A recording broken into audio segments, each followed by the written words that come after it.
দেশে চলমান দ্রব্যমূল্যের ঊর্ধ্বগতির মধ্যেই এবার মরার উপর খাড়ার ঘা হিসেবে এলপিজির দামও বাড়ল।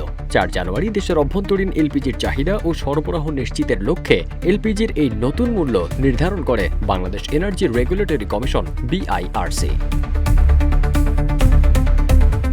এলপিজি ব্যবসায়ীদের সংগঠন এলপিজি অপারেটরস অব বাংলাদেশ লোয়াব সূত্র জানায়, শীতের সময় বিশ্ববাজারে এলপিজির চাহিদা বেড়েছে, এতে দামও কিছুটা বাড়তি থাকবে। এর সঙ্গে এবার যুক্ত হয়েছে এলপিজি আমদানির জন্য জাহাজের সংকট।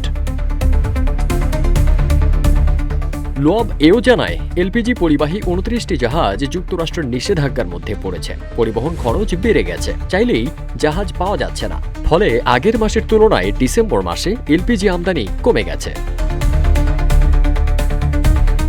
প্রতি মাসে গড়ে ১,৩০,০০০ থেকে ৪০,০০০ টন এলপিজি আমদানি করা হয়। ডিসেম্বরে আমদানি করা হয়েছে ৯০,০০০ টন। আমদানি খরচ বাড়ায় অনেক কোম্পানি দাম কিছুটা বাড়িয়েও রাখতে পারে।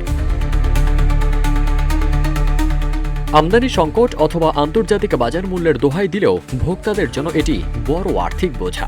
ঢাকা ও চট্টগ্রামের বিভিন্ন এলাকায় ভোক্তাদের নির্ধারিত দামের চেয়ে ৫০০ থেকে ৮০০ টাকা পর্যন্ত বেশি দাম দিয়ে এলপিজি কিনতে হচ্ছে। রান্নার জন্য সবচেয়ে বেশি ব্যবহৃত ১২ কেজির সিলিন্ডারই সংকটের কেন্দ্রে, যা মধ্যবিত্ত ও নিম্নবিত্ত পরিবারের জন্য বাড়তি আর্থিক চাপ তৈরি করেছে। ৪ জানুয়ারি এনার্জি রেগুলেটরি কমিশনের ঘোষিত নতুন মূল্যে প্রতি ১২ কেজি সিলিন্ডারের দাম ১,২৫৩ টাকা থেকে ৫৩ টাকা বাড়িয়ে ১,৩০৬ টাকা নির্ধারণ করা হয়েছে। এছাড়া অটো গ্যাসের দাম ৫৭ টাকা ৩২ পয়সা থেকে ২ টাকা ৪৮ পয়সা বাড়িয়ে ৫৯ টাকা ৮০ পয়সা করা হয়েছে।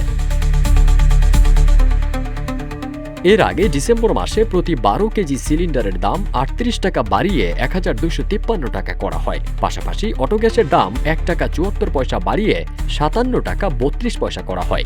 ২০২১ সালের এপ্রিল থেকে প্রতি মাসে এলপিজির দাম নির্ধারণ করে আসছে বাংলাদেশ এনার্জি রেগুলেটরি কমিশন। তবে বাজারে বাড়তি দামে বিক্রির অভিযোগ সবসময়ই ছিল।